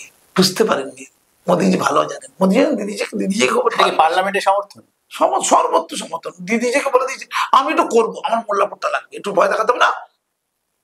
তারপর 3 তালা পার্থ চট্টোপাধ্যায় গুরুত্বপূর্ণ কথা বলেছিল, মোল্লা লোকেরা ছেলেরা অনেকগুলো বিয়ে করবে, করে যখন তখন ইচ্ছা তালাক দেবে, তো আমাদের কি এসে যায়? সে তার বউকে তালাক দিচ্ছে, তো আমার কি এসে যায়? ইগরে ভাই, বাংলার মেয়েদেরকে যে যখন পাচ্ছে রেপ করে দিচ্ছে, তোর কি এসে রেপ করছে? করবে, তার ক্ষমতা রেপ করেছে, এরকম যুক্তি। আর দিদি তো একদম কেঁদে কুটে একটা শাড়ি ভিজে গেছিল, কেঁদে কেঁদে 3 তালাক বন্ধ করে দিচ্ছে। কি মোল্লা পুরুষদের ক্ষতি হয়ে যাচ্ছে, অনেকগুলো কি সুন্দর বিয়ে করতে হাতছাড়া গেল না ওগুলো করতে। বহু বিবাহটা এখন আছে, 4টে পর্যন্ত আছে না, কিন্তু ফুরফুরার পিজ্জা দ্বারা তো অনেকগুলো করে ফেলেছে। কি করে করলো আমি বুঝলাম না। প্রচুর লোক তো অনেকগুলো করে। পীর জাদা ইসলামে নিষিদ্ধ। পীর জাদা মানে হচ্ছে বুড়ো লোকের বাচ্চা। কি বাংলা কি পীর জাদার বাংলা কি? জাদা মানে বাচ্চা, বাজে ভাষা বলছে। আর পীর মানে বৃদ্ধ লোক। বৃদ্ধ লোকের একটু অভিজ্ঞ হয়, জ্ঞানী হয়, জ্ঞানী লোকের বাচ্চা, এই আর কি আছে। তো জ্ঞানী লোকের বাচ্চা কে বলেছে? জ্ঞানী লোকের বাচ্চা মাতাল হতে পারে না? নবীর ছেলে কেনান, সে যদি নরকে যায়, নূহ আলাইহিস সালামের ছেলে কেনান। আচ্ছা মুসলমান মূর্খ হতে এত মূর্খ হবে? ব্যক্তি পুজো করা যাবে না, ব্যক্তি পুজো করছে। আমি যেটা বলতে চাই, দিদি বললো 3 তালাক নয়, বড় বড় সবাই গেল, কলকাতা বড় সবগুলো এখানে হয়েছিল 3 তালাকের বিরুদ্ধে, পশ্চিমবঙ্গ হয়েছিল 3 তালাক হয়ে গেল। দিদি চেয়েছে, মোদি চেয়েছে, হয়ে গেল। তারপরে এসে গেল আবুল বাসার তার গায়ে পড়ে গেল অনেকগুলো ঘি, মানে অ্যাওয়ার্ড বলে টাকা পয়সা। আবুল বাসার আবুল বাসার দাঁড়িয়ে আছে কিন্তু সুবর্ণ দাঁড়িয়ে আছে সব করে ফেল। দিদি নেচে ফেল, দিদি তো জানে এটা ভালো কাজ হচ্ছে। সেই সিএ করে কি হবে, সব মুসলমানদের দাঁড়িয়ে দেবে। সিএ তো হয়ে গেছে, বেরিয়ে গেছে। দিদি সবচেয়ে মুসলমানদের মানে সিএ পক্ষে ছিল, সফল করতে দিদি সবচেয়ে বড় ভূমিকা ছিল। কারণ সিএ এর জন্য লোকসভা রাজ্যসভায় যাতে বিলটা পাস হয়, সেই জন্য ওই মুসলমান যে সকল এমপি গুলো তাদের পেট খারাপ হলো, কি পেটে প্রবলেম, কেউ যায়নি, বসতে যায়নি, যাতে করে ওইটা পাস হয়েছে। মোল্লারা বোঝে না, মোল্লা ইল্লাল্লাহ মোল্লা। তারা কি করলো, তারা জঙ্গিপুরে নাকি বেলডাঙ্গাতে 1 গাদা ট্রেন ফেন জ্বালিয়ে দিয়ে 50 কোটি টাকা ট্রেন পুড়িয়ে দিল। আর দূর থেকে নরেন্দ্র মোদী বুঝে গেল লুঙ্গি বাহিনী, লুঙ্গিটা ইসলামের কোনো ড্রেসই নয়, ওই সাউথ ইন্ডিয়ান লোকদের ড্রেস। কিন্তু মোল্লার লুঙ্গি পরে তো এই পাথরটা বেড়েছে, নরেন্দ্র মোদী দূর থেকে বুঝবে করতে ওই লুঙ্গি বাহিনী, মোল্লার লুঙ্গি হয়ে গেল। ভারত মানে হিন্দু রাষ্ট্র করে সব পদ্ধতি গুলো বলছি, হিন্দু রাষ্ট্র। তারপরে এসে গেল আমার লাশের উপর দিয়ে শরীর মরে যাবে, তারপরে ওয়াকাফ হবে, হয়ে গেল। তারপরে সিএ বলেছিল আমার লাশের উপর দিয়ে সিএ হবে, সবই হয়ে গেল। তারপরে হয়ে গেল ওবিসি, এমন করলো ওবিসিটা উল্টে দাও, পাল্টে দাও। মানে ওবিসিটা ভালো চলছিল, কিন্তু অবৈধ কিছু লোককে তদন্ত না করে ওবিসির আওতায় নিয়ে গেল, সবটা কেসের মধ্যে পড়ে গেল। ক্ষতিকার হলো মোল্লাদের হলো। তারপরে সবচেয়ে সাহায্য করছে কে? দিদি মোদীকে সাহায্য করছে কেন? বল কি কারণ? এসআইআর যে এমুলেশন ফর্ম, সেটা ডিস্ট্রিবিউশনে, জমা দেওয়াতে এবং আপলোডে গোটা ভারতের মধ্যে পশ্চিমবঙ্গ 1 নম্বরে। গোটা ভারতের মধ্যে কে 1 নম্বরে? পশ্চিমবঙ্গ। 2টো কেন্দ্রশাসিত অঞ্চল বাদ দিলে থার্ড হচ্ছে। যদি রাজ্যগুলো বড় রাজ্য হিসেবে দেখা হয়, 2টো কেন্দ্রশাসিত অঞ্চল আছে, পন্ডিচেরি আমাদের কি এসব আছে, ভুলে যাচ্ছি দুটো নাম, তাদের বাদ দিলে পশ্চিমবঙ্গ হচ্ছে একমাত্র রাজ্য যেখানে সবচেয়ে দ্রুততার সাথে, সাফল্যের সাথে এসআইআর হয়েছে। এবং এসআইআর সবচেয়ে ভালো হয়েছে কোথায়? সবচেয়ে ভালো আপডেট হয়েছে কোথায়? সবচেয়ে বেশি ফর্ম জমা দিয়েছে কোথায় জানেন? মুসলমান এলাকা, মালদা মুর্শিদাবাদে 90% জমা দেওয়া হয়েছে, মানে আপলোড বলছি, পুরো কাজ কমপ্লিট। খারাপ হয়েছে কোথায়? মতুয়া হিন্দুদের জায়গায়, মতুয়া নমসূদের যেখানে, সেখানে 35%। সবচেয়ে খারাপ কোথায়? উত্তর কলকাতায় 32%। তার চেয়ে খারাপ কোথায়? তার একটু উপরে 45% দক্ষিণ কলকাতায়। অর্থাৎ ভদ্রলোকেরা কাগজ জমা দেয়নি, যারা ছোট লোক বলে তারা সব কাগজ জমা দিয়েছে। অর্থাৎ দিদির কন্ট্রোলে যারা আছে সেই মুসলমান ভাইরা তারা কিন্তু এই এসআইআর কাজটা অত্যন্ত দায়িত্ব সহকারে করে। মানে আপনি বলতে চাইছেন যে বিজেপির কাজটা তৃণমূল বা মমতা ব্যানার্জি ঠিকভাবে করিয়ে দিচ্ছে। পশ্চিমবঙ্গে এটা দায়িত্ব তো বিজেপি তো দায়িত্ব দিয়েছে মমতা ব্যানার্জি যে আমাদের সংগঠনের কাজটা তুমি করে দাও, আমাদের যেসব কর্মসূচি সময় ভট্টাচার্য করতে পারবে না, অত খাটবে না সময় ভট্টাচার্য, সে খালি বলবে ভারত মাতা কি চায় আর একটা কি আছে জয় শ্রীরাম, এই দুটো বলবে, আর কিছু বলবে না, বাকিটা মমতা ব্যানার্জি মমতা করে দেবে। বলা আছে ব্যাখ্যা আছে, মোল্লা ভাইরা বোঝেন না। আচ্ছা থ্রেট কি বিজেপি সময় ভট্টাচার্য মমতা ব্যানার্জি মুসলমানদের আগে ক্লিয়ার করে। সময় ভট্টাচার্য তখন তো বলেছে তরোয়াল ছেড়ে দিও তাতে পেন ধরাবো, দিদি বলছে না পেনটা কে নিয়ে তরোয়াল ধরিয়ে দেবো, এই পেনটা আপনার হাতে আছে না চলবে না। পড়াশোনা করতে কে বলেছে আপনাকে? চাকরিতে 2% আছে 1% করবে বোমা বান তো। আচ্ছা দিদি তো জানে বোমা বাঁধে নাকি গুরুত্বকার বেশি আপনার নাম শওকত মোল্লা, এই উত্তর দিন আগে কার গুরুত্ব বেশি আপনার না শওকত মোল্লা? আচ্ছা বিজেপি দলে তৃণমূল দ্বারা সবচেয়ে লাঠি খাচ্ছে কি? দাড়ি টুপি আছে যার সে সিদ্দিকুল্লাহ না গরুকুল্লাহ কি একটা মন্ত্রী আছে না, নামটা কি সিদ্দিকুল্লাহ? আমি ভাবি গরুকুল্লাহ। তো তাকে সকাল বিকেল লাঠি পাচ্ছে, তাকে এখানে ত্রাণ বিলি করতে গেলে লাঠি, আবার তার মঙ্গলকোটে লাঠি না তার প্রাপ্য। সমস্যা কোথায় জানো তো? দাড়ি টুপিটা আপনি খুব মাথায় রাখুন, এটা ইন্টারেস্টিং পয়েন্ট। কিন্তু 2026-এ এই দাড়ি টুপি লোকেদের কি করণীয়? আপনি একজন প্রগতিশীল মুসলমান হিসেবে কি আমার সাথে আসে, আমাদের কথা শোনো, আমি আগলা নয়, আমার সাথে আরো রাজনীতিতে যাচ্ছি না, তাহলে আপনার সঙ্গে কি করবে? আমরা চোখ খুলে দেবো। দেখুন সিএ নিয়ে এখন কেউ ভয় পায়? ভয় পায় না। মাসুম আক্তারের চোখটা খুলে দিয়েছে যে একদম ভয় নেই, এটা দিদির একটা অ্যাক্টিং, সিনেমা করছে, অভিনয় করছে, মজা হচ্ছে, ফুর্তি হচ্ছে, ফুর্তি মুসলমানদের মধ্যে আতঙ্ক তৈরি করে ফুর্তি হচ্ছে। এসআইআরও ঠিক তাই হচ্ছে, বা ডাকায় বাঘ জলে কবির। একদিকে নির্বাচন কমিশন ফুটুনি মারছে জ্ঞানেশ কুমার, তার কোনো কাজকর্ম নেই, তাকে বলছে অভিষেক বলছে বেঁধে রেখে দেবো, মারবে না, বেঁধে রেখে দেবে, সে কিছু করতে পারবে না। যতগুলো নেতা বলছে পুড়িয়ে দেবো, জ্বালিয়ে দেবো, পুড়িয়ে দেবো, উড়িয়ে দেবো, উড়িয়ে দেবো, আরে বাদ যাবে তো, বলছে একটা বাদ গেলে আজ বসে 47 লক্ষ বাদ গেছে, তো বাদ যাবে না? কিছু তো মৃত ভোটার বাদ যাবে, অবৈধ ভোটার বাদ যাবে, বিদেশি ভোটার বাদ যাবে, তো নর্মাল। তো কাজী মাসুম আক্তার বিজেপির বিরুদ্ধে বলছে, আবার তৃণমূলের বিরুদ্ধে বলছে। না বিজেপির বিরুদ্ধে বলিনি, তৃণমূলের বিরুদ্ধে বলিনি, আমি অন্যায়ের বিরুদ্ধে বলছি। বিজেপি আমার সিপিএম না খুব ভালোবাসে, কি করবো ভাবছি, কোন বাড়িতে যাই বলুন তো? সিপিএম ভালোবাসে, আইএসএফ তো ভালোবাসে, একদম পাগল। নওশাদ এবং আব্বাস পাগলার মতো ভালোবাসে, খোঁজ দেখবেন। আচ্ছা নওশাদ সিদ্দিকী, আচ্ছা কংগ্রেস ভালোবাসে, শোনেন না, কংগ্রেস ভালোবাসে, কিছু পাবে না, ভাঙাটা বাঁচতে পারে কিনা তখন। নওশাদের দল বলে দল নেই, ওর তৃণমূলে যোগদান করে মন্ত্রিত্ব পাবে, ওর মার্কেটে একটু ভবিষ্যৎবাণী ডিমান্ড করা হচ্ছে। দিদি বলে দিয়েছে তুমি একটু ডিমান্ড অ্যারেঞ্জ করো। আমি তোমার যে বলেছিল না যে মুসলমানরা যারা তৃণমূল পার্টি করবে তাদের ওই জানাজা নামাজ পড়া যাবে না, যে বলেছিল সব সব ডাটসে আছে, আসামে ডাটসে আছে, মুসলমান আসামে তোমার মাদ্রাসা তুলে দিয়েছে, ওরা ডাটসে কোথায় আছে? কত বড় নির্বোধ জাতি না, একটা টিভি চ্যানেল রোজ দেখাচ্ছে, আসামে তো মাদ্রাসাটা এই নামটাই তুলে দিয়েছে, ওরা ডাটসে আছে, ডাটসে। অনেকে বলছে গুজরাটে মুসলমানরা নাকি খুব এগিয়ে, পশ্চিমবঙ্গে মুসলমানরা পিছিয়ে, এত বড় নির্বোধ টিভি চ্যানেলগুলো বলায়, এটা মাসুম আক্তারই বলতে পারে। আর গুজরাটে মুসলমানরা 200 বছর ধরে, গুজরাটের 9% মুসলমানরা না হিন্দুদের চাই ছিল 200 বছর ধরে, বিজেপির আমল নয়, 200 বছর ধরে স্বাধীনতার পরে তাদের চাকরির পার্সেন্টেজ, তাদের জনসংখ্যার পার্সেন্টেজ বেশি। আর মুসলমানরা হচ্ছে দলিত, পিছিয়ে পড়া, অনগ্রসর থেকে ধর্মান্তরিত, এরা 200 বছর ধরে পিছিয়ে। এই মৌলিক কথা তৃণমূল দলে কেউ বলার নেই, অশিক্ষিত লোকজনের চাষ তো। আর মোল্লাগুলো তো বুঝতেই পারছো, 10,000 মাদ্রাসা সন্ধান দিদি পেয়ে গেল, কে দিয়েছিল এই সন্ধানটা? ভুল সন্ধানটা। রাজ্যে তো 5,000 মতো মাদ্রাসা আছে, দিদি বলে 10,000 মাদ্রাসাকে অনুমোদন করবে, এটা তো কোনো মোল্লা বলেছে? তা কোন ধরনের মোল্লা দিদির আশেপাশে করবে? আমি আব্দুল সাত্তারকে বলেছি দিদিকে একটু শিক্ষিত করা, একটু লেখাপড়া মতো শিখো, শুধু এ বাংলা জপাং করলে হবে না, লেখাপড়া করতে হবে, পড়াশোনা করতে বলছে। ওয়াকাবের দিদি কিছু বোঝে? মোল্লারা তো বলেছে ও গো দিদি গো আমাদের ওয়াকাব চলে গেল গো, বলেছে? রাস্তা তো অনশন করতে পারতো নওশাদ, বিধানসভার সামনে তো অনশন করতে পারতো সমাজ, আমি পার্টি করে ওইটা করতাম। এখানেই মৌলিক তফাৎ। আমি যদি রাজনীতি থাকতাম বিধানসভার গেটের সামনে দিদিকে বেরোতে দিতাম না। আগে উম্মিদ পোর্টাল আপলোড করুন, একটাও যদি ওয়াকফ সম্পত্তি হাত চালায় তার জন্য আপনি দায়ী। আপনাদের লোকজন তো লুটেপুটে খেয়ে নিয়েছে, বাকিগুলোকে আপনি নষ্ট করতে পারেন না। ওটাই উনি ইচ্ছাকৃত ভাবে নরেন্দ্র মোদী যাতে রাষ্ট্রীয়করণ করতে পারে সে বন্দোবস্ত করছে। আচ্ছা কত কঠিন কথা বললাম না? একটু ছোট্ট করে আপনাকে জানতে চাইছি, 2026-এ বিজেপির কি এখানে সিট সংখ্যা বাড়বে পশ্চিমবঙ্গে? নরেন্দ্র মোদী চাইলে পারে।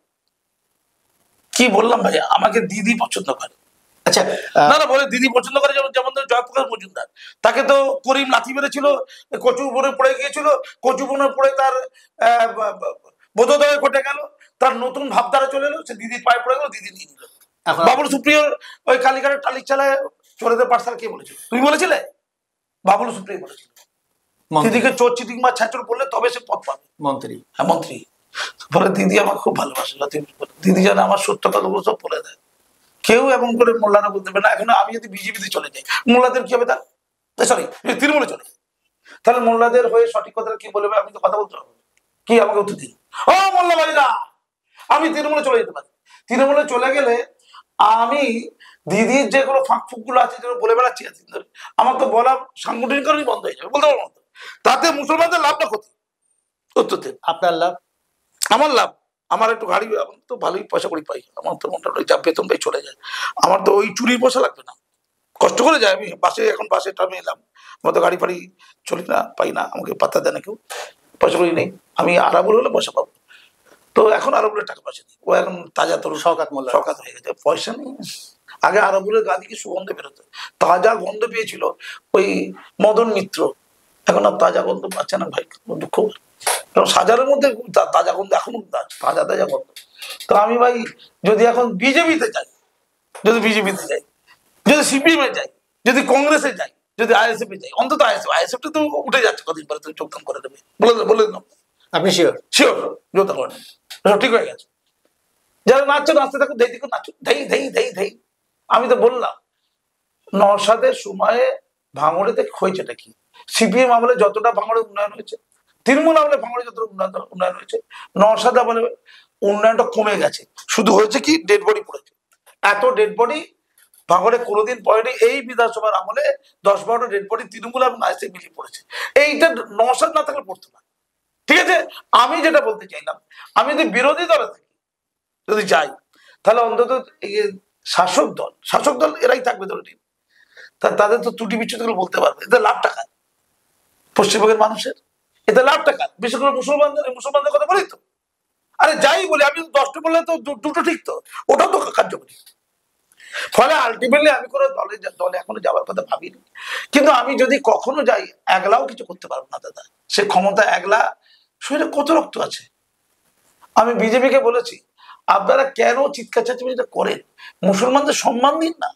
দিদি দুধেল গাই বলেছে, বা দিদির লোকেরা কেএফসি মুরগি বলেছে, তো আপনারা কি সম্মান দিচ্ছেন? মুসলমানদেরকে একটা জনগোষ্ঠীর বিষয়ে সম্মান দিন, তারা ভারতের অনিবার্য অঙ্গ, এই দেশের জন্য তারা প্রাণ দিয়েছে, তারা পাকিস্তানে বাংলাদেশে চলে যায়নি, ভারত মাতাকে শ্রদ্ধা করে আঁকড়ে থেকেছে এই ভারত ভূমিকে।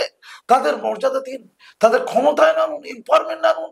আপনাদের এমপি কোথায়, আপনাদের এমএলএ কোথায়, কেন নেই? কেন একটাও কি রাষ্ট্রবাদী যোগ্য মুসলমানদের রাষ্ট্রবাদী বলতে হবে কেন? কারণটা কি? নরেন্দ্র মোদী রাষ্ট্রবাদী, নরেন্দ্র মোদীকে ভোট দিন বলবে কেউ? রাষ্ট্রবাদী শুভেন্দু অধিকারীকে ভোট দিন বলবে? রাষ্ট্রবাদী মমতা ব্যানার্জিকে ভোট দিন বলবে?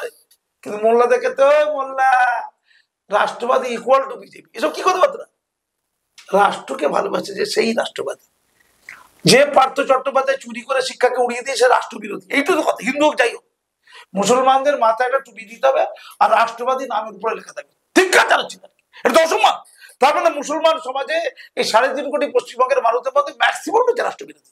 এই 2-4 জন আছে টিভি চ্যানেলে বসে, ওদের নামের আগে রাষ্ট্রবাদী, এটা লজ্জা নয়? এটা অসম্মান করা। আপনার নামের আগে কি নেই? কিছু নেই, শিক্ষাবিদ, এটা রিজার্ভ করি ভাই। আমার নামের আগে রাষ্ট্রবাদী বলে টিভি চ্যানেল উড়িয়ে দিচ্ছ পুরো। আপনি চান না রাষ্ট্রবাদী লিখতে? একদমই নয়, আমি রাষ্ট্রবিরোধী। রাষ্ট্রে যত চিটিংবাজ আছে তাদেরকে সাহায্য করার জন্য জমিয়েছি আমি। যারা রাষ্ট্রবাদী বলে চুরি করে তাদের ঠ্যাং ভাঙার জন্য জমিয়েছি আমি। যারা রাষ্ট্রবাদী বলে চরিত্রমতো দেখায়, লুটে খায়, তাদের ঠ্যাং ভাঙার জন্য জমিয়েছি। ফলে ওইটা নয়, কাউকে বলতে না আমি ধার্মিক, আরে ধার্মিক তোর অ্যাক্টিভিটি তো বলা, লোকে বলবে কেন? দেশকে ভালোবাসবো, দেশ মাতাকে ভালোবাসবো, এটা আমার রক্তে আছে। কেউ বলে দেবে নাকি? কোন অমুসলমান বলে দেবে তুই মুসলমান হতে পারিস কিন্তু তুই না রাষ্ট্রবাদী? এটা মানে হচ্ছে মুসলমানের রাষ্ট্রবিরোধী। এটা মানে হচ্ছে মানে মুসলমান না এবারে রাষ্ট্রবিরোধী হয়, সন্ত্রাসবাদী হয়, এই তুই একটু ব্যতিক্রম। এটা হচ্ছে গোটা মুসলিম জাতিকে অসম্মান। আর এই যে নেতা মন্ত্রীরা মাথারা যেটা করছে, গোটা জাতিকে নিয়ে অসম্মান করা হোক, ওইটি ওরা করছে। ফলে মুসলমানদের শত্রু কখনোই বিজেপি আর এস এস বলবেন না প্লিজ। মুসলমানদের শত্রু মুসলমান সমাজের যারা সকল অগ্রণী বলছেন তারা মুসলমান সমাজের সামাজিক নেতা, ধর্মীয় নেতা, রাজনৈতিক নেতা, আম লোকরা নয় কিন্তু। যারা খুন করে, খুন করায় এসব না, যারা খুন হয় খুন করে তারা নয় কিন্তু, তারা আম লোক, তারা মিসগাইডেড। এইগুলো হচ্ছে মুসলমানদের শত্রু। কালকে বেরোবেন ভাই রাস্তায় রাস্তায়, তালিকাগুলো দেবো আপনাকে, এই লোকগুলোকে চয়েস করুন, শেষ করে দিন, শেষ করে দিন, দরকার দিন। ধন্যবাদ। বেশ, আমরা যেটা শুনলাম যে কাজী মাসুম আক্তার তিনি তৃণমূলেও যাচ্ছেন না, বিজেপিতেও যাচ্ছেন না, সিপিএমেও যাচ্ছেন না, কংগ্রেসেও যাচ্ছেন না, আইএসএফ এ তো যাচ্ছেনই না, তিনি কোনো রাজনীতি করছেন না। কিন্তু তিনি বেশ কয়েকটা ভবিষ্যৎবাণী দিয়েছেন। যেমন বলেছেন কি যে কলম পত্রিকা এক সময় দেখা যাবে যে বিজেপির মুখপাত্র হবে। আবার তিনি বলেছেন যে আইএসএফ দলটা তৃণমূলের সঙ্গে মিশে যাবে। এরকম অনেকগুলো তিনি ভবিষ্যৎবাণী দিয়েছেন। দেখা যাক সেই ভবিষ্যৎবাণী আদৌ ভবিষ্যতে খাটে কিনা। ফেস টু ফেস আজ এ পর্যন্তই। আমাদের সঙ্গে ছিলেন পদ্মশ্রী, শিক্ষারত্ন এবং দ্রোণাচার্য শিক্ষাবিদ কাজী মাসুম আক্তার। আপনাকে অনেক অনেক ধন্যবাদ। ধন্যবাদ।